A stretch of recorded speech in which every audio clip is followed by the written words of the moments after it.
Break के बाद स्वागत बढ़ते आगे। रांची से बड़ी खबर, इंडी अलायंस में सीट शेयरिंग पर मंथन आज होना है। जेएमएम, कांग्रेस, आरजेडी, वाम दल के बीच चर्चा होगी। सीएम हेमंत के साथ राहुल गांधी की बातचीत भी संभव है, क्योंकि आज राहुल गांधी भी झारखंड पहुंच रहे हैं। बैठक में तेजस्वी यादव, गुलाम अहमद मीर, केशव महतो, कमलेश शामिल होंगे। 20 अक्टूबर को दिल्ली में कांग्रेस की केंद्रीय चुनाव समिति की बैठक होगी। तो बैठक में कांग्रेस प्रत्याशियों के नाम पर मुहर लग जाएगी। तो आज इंडी गठबंधन के घटक दलों के बीच बातचीत होगी। इस बैठक में तेजस्वी यादव, गुलाम अहमद मीर मौजूद रहेंगे। तो इंडी गठबंधन की यहां पर बात करें तो इस गठबंधन में जेएमएम है। और चलिए, संजय सिन्हा हमारे साथ न्यूज 18 संवाददाता जुड़ गए हैं। संजय, क्या रणनीति तैयार की जाएगी, किस तरीके से सीट शेयरिंग का फॉर्मूला तय होगा इस बैठक में?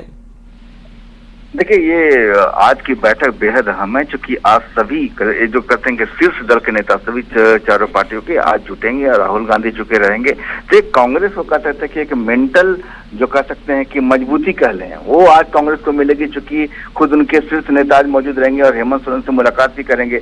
फिर तेजस्वी यादव भी कल ही रांची पहुंच चुके हैं। तो कह सकते हैं कि आज जो हमेशा हम लोग सुनते आए बड़े भाई छोटे भाई, आज वास्तव में बड़ा भाई छोटा भाई वास्तव में कौन निर्णायक भूमिका में वो ये तय हो जाएगा। इसमें कहीं दो राय नहीं कि झारखंड मुक्ति मोर्चा सबसे ज्यादा सीटों पर लड़ेगी। देखिए, राजद शुरू से ही इस मामले पर अड़ा हुआ था कि उसकी जो दावेदारी है ज्यादा सीटों पर है। इस बार वो इक्का दुक्का सीटों पर नहीं लड़ेगी, लेकिन कुल मिलाकर आप देखिएगा तो राजद की जो दावेदारी बन रही है, जो चर्चा है, वो 5 से 7 सीटों से ज्यादा नहीं बढ़ पाएगी। कांग्रेस की दावेदारी जो कही जा रही थी कि 31 सीटों पिछली बार लड़ी थी, वो दावेदारी अब इस बार बढ़ेगी, लेकिन उसकी भी संभावना कम लग रही है, क्योंकि झारखंड मुक्ति मोर्चा ने साफ कर दिया है कि वो ज्यादा सीटों पर इस बार चुनाव में उतरने जा रही है, क्योंकि माहौल इस बार उसके पक्ष में है। तो ऐसे में कुल मिलाकर आप देखें कि आज जो बैठक होगी निर्णायक होगी। हालांकि कांग्रेस दल किनको कितनी सीटें मिलेंगी आज भले तय हो जाएगी, लेकिन कांग्रेस के प्रत्याशियों का जो चेहरा है वो दरअसल आज की बैठक के बाद 20 अक्टूबर को कल दिल्ली में बैठक होने जा रही है, कांग्रेस की केंद्रीय चुनाव समिति की बैठक, जो कि हर पार्टी में नियम है, राष्ट्रीय पार्टी में। और बैठक होने के बाद उसमें मुहर लगती है कि किस विधानसभा क्षेत्र से टिकट किससे दिया जाएगा। चलिए, बिल्कुल नजर बना करके रखिए। संजय, बहुत बहुत शुक्रिया। और इसी बीच राज्य से बड़ी खबर सामने आ रही है। राहुल गांधी आज पहुंचेंगे रांची। संविधान सम्मान सम्मेलन में शामिल होंगे राहुल गांधी। डोरंडा के शौर्य सभागार में यह कार्यक्रम होना है। सामाजिक संगठनों से मुलाकात भी करेंगे राहुल गांधी और चुनाव को लेकर के फीडबैक लेंगे राहुल गांधी। सीट शेयरिंग पर भी सीएम हेमंत सोरेन के साथ चर्चा होगी। तेजस्वी यादव के साथ भी चर्चा होनी है और कार्यक्रम के बाद राहुल गांधी शाम को दिल्ली के लिए रवाना हो जाएंगे। बड़ी खबर आपको रांची से बता रहे हैं, जहां संविधान सम्मान सम्मेलन का ये आयोजन होने वाला है और इसमें तमाम राजनीतिक नेताओं से आज बातचीत राहुल गांधी की होने वाली है। और आज से एक और बड़ी खबर सामने आ रही है, जहां सीएम हेमंत सोरेन, कल्पना सोरेन ने टिकट के लिए पार्टी का आवेदन फॉर्म भरा है। शुक्रवार को टिकट के लिए जेएमएम का आवेदन फॉर्म भरा गया है। हेमंत सोरेन ने बरहेट, कल्पना सोरेन ने गांधी विधानसभा क्षेत्र के लिए अपना आवेदन जमा किया है। 24 अक्टूबर को हेमंत सोरेन नामांकन कर सकते हैं।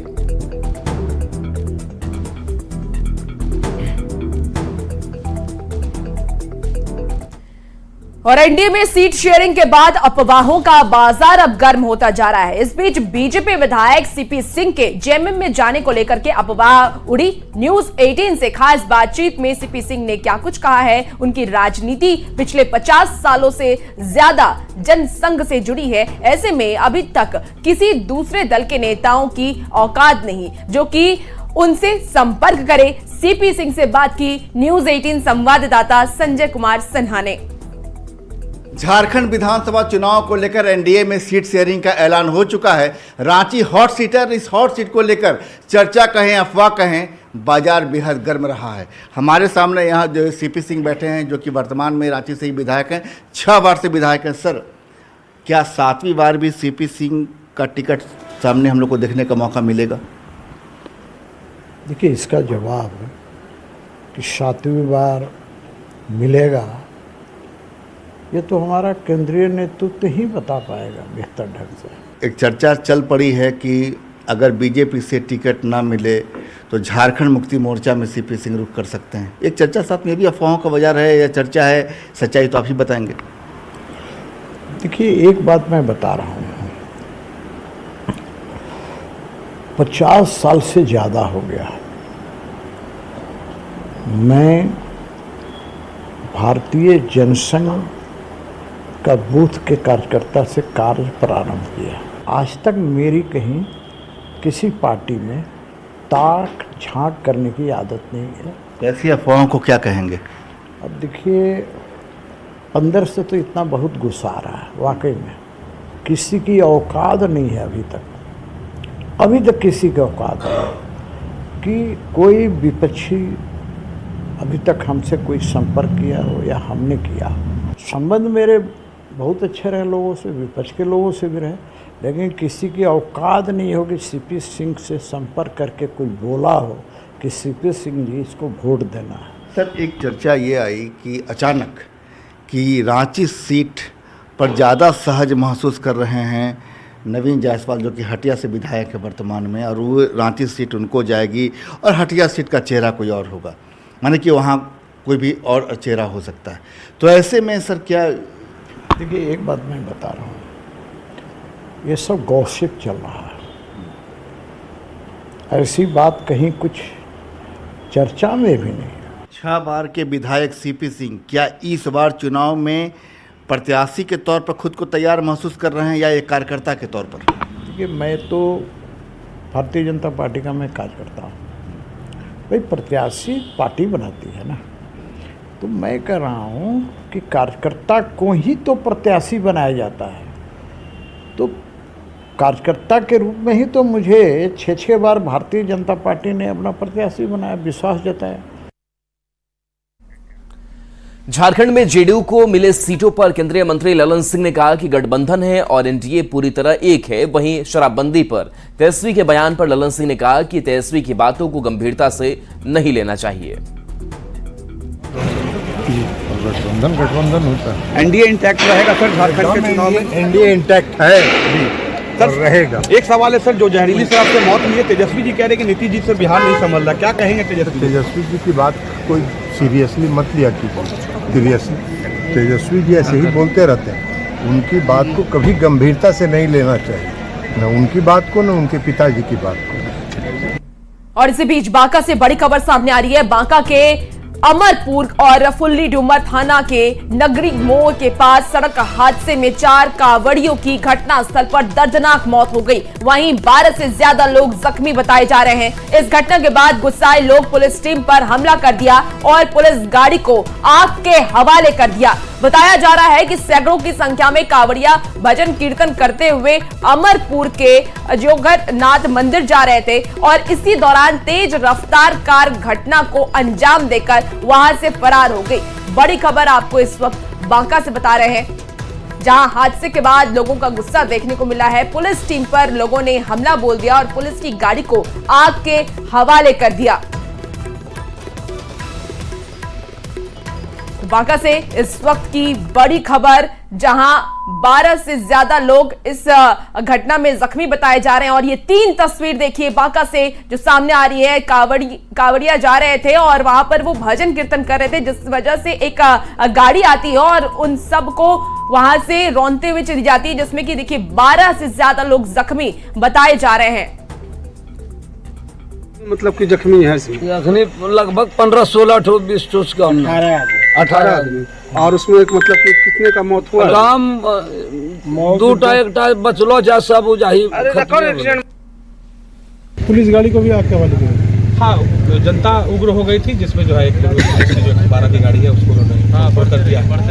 लेकिन फिलहाल स्थिति शांतिपूर्ण है और प्रशासन जो है अपनी तरफ से पूरी सहयोग कर रहा है। हम यहाँ के जो लोग हैं, हम लोग जो है इसकी जांच पड़ताल कराएंगे और प्रशासन की तरफ से जो भी सहयोग होगा। और ये 3 तस्वीरें देखिए आप, उस वक्त की घटना की ये तस्वीर है। और ज्यादा जानकारी के लिए नागेंद्र द्विवेदी बांका संवाददाता हमारे साथ जुड़ चुके हैं फोन लाइन पर। नागेंद्र, फिलहाल क्या स्थिति है? कितने कांवड़ियों की मौत हो गई है और कितने लोग घायल हैं? देखिए, घटना के देर रात बाद तक लोगों को समझाने के बाद आक्रोशित लोगों को शांत करके वहां से शव उठाया गया और रात में ही सारी शव को लाया गया और पोस्टमार्टम करके सारे शव को उनके घर को रवाना कर दिया गया। बताया जा रहा है कि अब तक उसमें एक और बढ़ोतरी हुई है, 6 मौत की बात कही जा रही है। लेकिन प्रशासन अभी घटनास्थल पे जो मौत हुई है वो 4 पे ही अड़ी है कि 4 है, लेकिन हकीकत है कि 6 मौत हो चुकी है। और जहां तक सवाल है कि आक्रोशित लोगों ने पुलिस पे भी जमकर हमला किया था, जिसमें कुछ पुलिसकर्मी भी जख्मी है, पुलिस की वाहन भी उसमें जल चुका है। और प्रशासन का साफ तौर पे कहना है कि जो भी घटना हुई उसकी जांच कराई जाएगी और जो मुआवजा की राशि होती है, जो दुर्घटना में जो मौत होती है, वो आपदा के तहत जो मुआवजा मिलती है प्रशासन के द्वारा कहा गया है कि वो सब भी दिया जाएगा।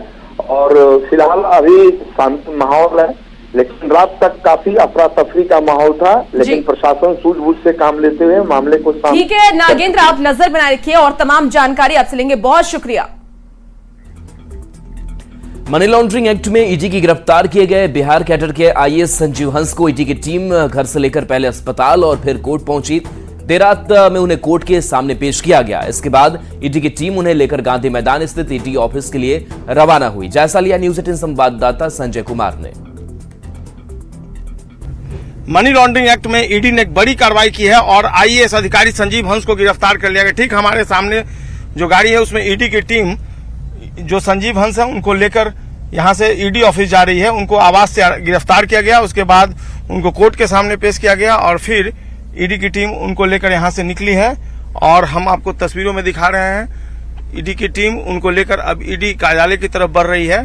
गुलाब यादव जो पूर्व विधायक हैं उनको भी गिरफ्तार किया गया है और यहां पटना से संजीव हंस को गिरफ्तार किया गया है। सुबह में ही उनके जो ठिकाने थे वहां पर सर्च ऑपरेशन चल रहा था और धीरे धीरे सर्च ऑपरेशन का दायरा बढ़ता गया और आखिरकार संजीव हंस जो है उनको रात होते होते गिरफ्तार कर लिया गया है और अब ईडी की टीम उनको लेकर यहां से निकली है। ईडी की टीम धीरे धीरे अपने कार्यालय के पास पहुंची है। ये तस्वीर देखिए, अब ईडी की टीम पहुंच गई है।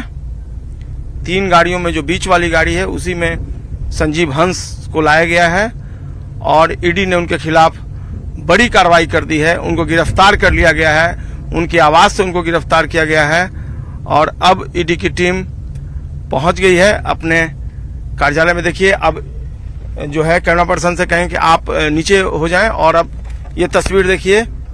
अब ये देखिए कैमरा पर्सन नीचे उतर गए हैं और संजीव हंस जो है अब उतर गए हैं। उनकी गाड़ी जो है अब ईडी की टीम उनको लेकर पहुंची है यहाँ पर और अब ये एक्सक्लूसिव तस्वीर हम आपको दिखा पा रहे थे कि संजीव हंस गिरफ्तार कर लिए गए और ईडी की टीम उनको लेकर पहुंची है। अभी मीडिया की वजह से संजीव हंस को यहाँ नहीं रखा गया है, आगे लेकर ईडी की टीम पहुंच गई है। फिलहाल हम आपको आगे की और जानकारी देंगे। कैमरा पर्सन अमित के साथ संजय कुमार, न्यूज 18 पटना। और इसी बीच पटना से बड़ी खबर आ रही है। आईएएस अधिकारी संजीव हंस को बेऊर जेल लेकर पहुंची है ईडी की टीम। देर रात 12:30 बजे जेल के अंदर गए संजीव हंस को आमद वार्ड में रखा गया। 29 अक्टूबर तक न्यायिक हिरासत में भेजा गया है। बड़ी खबर पटना से, जहां देर रात 12:30 बजे जेल आए हैं संजीव हंस को आमद वार्ड में रखा गया। 29 अक्टूबर तक न्यायिक हिरासत में रहेंगे संजीव हंस।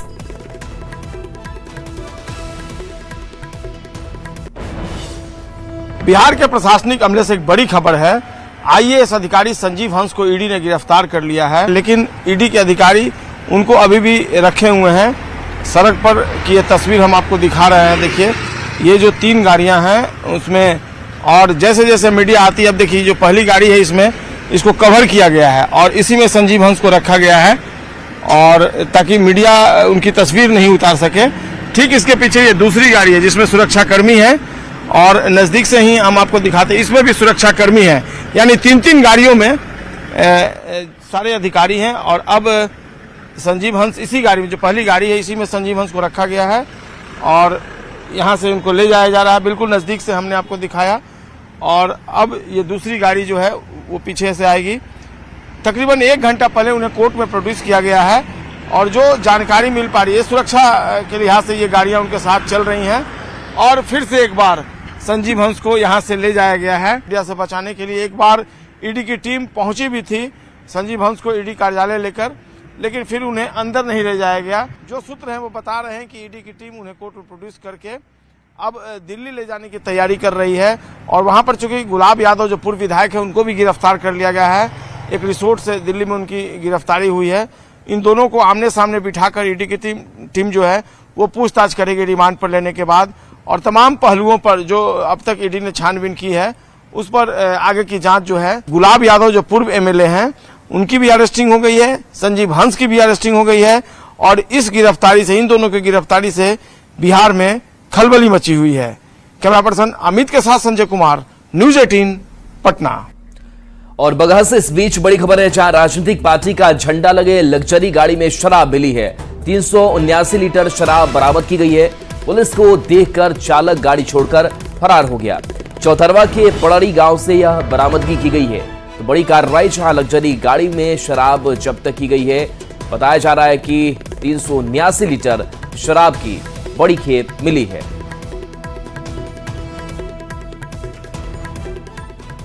और बिहार के चर्चित और सख्त आईएएस के पाठक की रेस्क्यू बोर्ड के चेयरमैन के तौर पर की गई कार्रवाई एक बार फिर से चर्चा में है। दरअसल सृजन घोटाले के मामले में भागलपुर के तत्कालीन नाजिर को डीएम और कमिश्नर के द्वारा बर्खास्त किए जाने के मामले में के पाठक ने फैसले को सही ठहराया है। सुनवाई के दौरान के पाठक ने माना कि सृजन घोटाले के मामले में नजीर पर सीबीआई ने कार्रवाई की थी वो सही है। राजस्व परिषद में सुनवाई के दौरान नाजीर किसी भी तरह से अपने को बेकसूर साबित करने में नाकाम रहे। क्या है के पाठक का ये फैसला, बता रहे हैं न्यूज 18 संवाददाता संजय कुमार।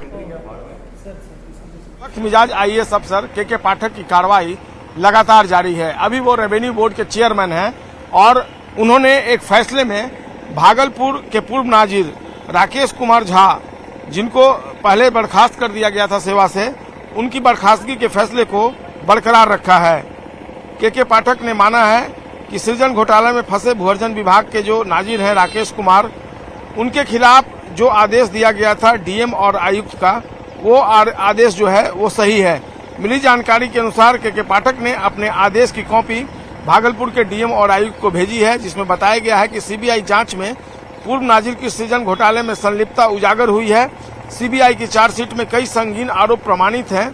ऐसे में विभागीय कार्यवाही के बाद डीएम के द्वारा जो उनकी बर्खास्तगी का फैसला लिया गया था वो सही है। के पाठक ने अपने आदेश में कहा है कि सुनवाई के दौरान अपने ऊपर लगे आरोपों को नाजिर गलत साबित करने में विफल रहे, जिसके बाद भागलपुर के डीएम और प्रमंडलीय आयुक्त के द्वारा जारी इस बर्खास्तगी के फैसले में किसी भी तरह का हस्तक्षेप करना उचित नहीं है। पूर्व नाजिर को पिछले साल 2023 में डीएम ने बर्खास्त कर दिया था, जबकि कुछ महीने बाद कमिश्नर के यहां अपील की गई थी और प्रमंडलीय आयुक्त ने भी उनकी अपील को खारिज कर दिया था। करोड़ों के सृजन घोटाले में पूर्व नाजिर की भूमिका पाई गई थी और उन्हें गिरफ्तार किया गया था। सीबीआई ने पूर्व नाजिर राकेश कुमार के खिलाफ केस दर्ज किया था।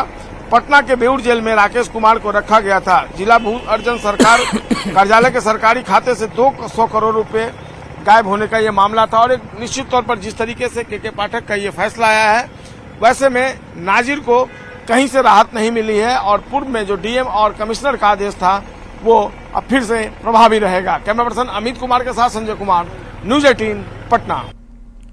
पटना के पाटलिपुत्र थाना क्षेत्र के नेहरू नगर में बुजुर्ग दंपति हत्याकांड का पुलिस ने खुलासा किया है। पटना के एसएसपी राजीव मिश्रा ने जानकारी देते हुए बताया कि मृतक महिला का संबंध पटना के राजीव नगर के एक युवा दुकानदार से था, जिसके बारे में महिला के पति को पता चल गया था। मामले का खुलासा होने के डर से पहले दोनों ने मिलकर बुजुर्ग की हत्या की, फिर दुकानदार ने महिला की हत्या कर दी। हत्या के बाद दुकानदार ने सोने का ब्रेसलेट और चेन सहित कई सामान भी लूट लिए और दुकानदार उसे बेच दिया। पुलिस ने फिलहाल हत्याकांड में शामिल दुकानदार को गिरफ्तार कर लिया है। संयुक्त प्रयास से इस केस का जो है सफल उद्भेदन कर लिया गया है। केस में जो अभियुक्त है अमित कुमार उर्फ टिंकू, जिनके फादर का नाम नवल किशोर शाह है, जो हिलसा नालंदा के मूल रूप से रहने वाले हैं और वर्तमान में राजीव नगर थाना क्षेत्र में अपना घर बना के रहते हैं, उनको गिरफ्तार कर लिया गया है। गिरफ्तार करने के बाद जैसे ही उनको गिरफ्तार किया गया, उन्होंने स्वयं ही तुरंत सारी घटना के बारे में विस्तृत रूप से जानकारी दे दी। क्राइम कंट्रोल को लेकर बिहार पुलिस मुख्यालय ने एक नई पहल की है। अब अपराध और अपराधियों पर लगाम लगाने के लिए हर 15 दिन पर जनप्रतिनिधियों के साथ प्रत्येक थाना के थानेदार बैठक करेंगे। इस बैठक के दौरान थानेदार जनप्रतिनिधियों से उनके इलाकों में हो रहे अपराध और अपराधियों के बारे में जानकारी लेंगे और क्राइम कंट्रोल पर भी रणनीति बनाएंगे। पुलिस मुख्यालय ने सभी जिलों को निर्देश जारी किया है, जिसके बाद सभी जिलों में प्रैक्टिस भी शुरू हो गई है। पूरी जानकारी दे रहे हैं संवाददाता अमित कुमार। बिहार में बड़े अपराध को लेकर के लगातार सियासत होती रही है। पुलिस महकमे की कार्यशैली पे सवाल खड़े किए जाते रहे हैं, लेकिन अब बिहार पुलिस जो है एक नई पहल की है। क्राइम कंट्रोल करने को लेकर के जो राज्य में बेतहाशा अपराध बढ़े हैं उसे नियंत्रित करने के लिए बिहार पुलिस मुख्यालय की तरफ से एक नई पहल की गई है। नई पहल के तहत जो है अब जनप्रतिनिधि जो हैं वो उनका सहयोग जो है वो पुलिस लेगी। और बताते ये चले कि बिहार पुलिस मुख्यालय ने जो नई पहल की है, इस पहल के तहत जो है समाज में पनपे अपराध पर नियंत्रण करने को लेकर के अपराध और अपराधियों पर लगाम लगाने के लिए अब थानेदार जो हैं हर 15 दिन पर जनप्रतिनिधियों के साथ एक बैठक करेंगे और जनप्रतिनिधियों से उनके क्षेत्र में हो रहे अपराध और अपराधियों के संदर्भ में जानकारी लेने के साथ साथ अपराध पर नकेल कैसे कसी जाए और अपराधियों के विरुद्ध एक्शन कैसे बेहतर तरीके से ली जाए, इसको लेकर के भी स्ट्रेटजी बनाएंगे। और बताते चले कि ये पहल जो है वो पुलिस मुख्यालय की तरफ से की गई है। पुलिस मुख्यालय ने इस बाबत एक आदेश जो है वो जारी किया है और सभी जिलों में ये आदेश भेजा गया है और इसको लेकर के इस आदेश पर इम्प्लीमेंट भी शुरू कर दिया गया है। जो जानकारी मिली है कि प्रत्येक 15 दिन पर ये बैठक किए जाने हैं, तो अब ये बैठक जो है वो विभिन्न थाना स्तर पर देखने को मिलेंगे। लेकिन सबसे महत्वपूर्ण बात ये है कि देश में हाल ही में जो नया कानून लागू हुआ है उसके तहत छापेमारी और अवैध सामान की जब्ती के समय गवाह के तौर पर जनप्रतिनिधियों को भी शामिल करने की बात कही गई है। प्रावधान जो है उसमें दिया गया है। कार्रवाई पारदर्शी तरीके से करने के लिहाज से भी पुलिस और जनप्रतिनिधियों के बीच समन्वय करने को कहा गया है पुलिस मुख्यालय की तरफ से। बहरहाल देखना होगा कि पुलिस मुख्यालय की इस नई पहल का कितना सार्थक असर जो है वो बिहार में बड़े अपराध को नियंत्रित करने की दिशा में होता है। अमित कुमार, न्यूज 18 पटना। फिलहाल इस बुलेटिन में इतना ही और बने रहिए न्यूज 18 बिहार झारखंड के साथ। न्यूज हेडलाइंस के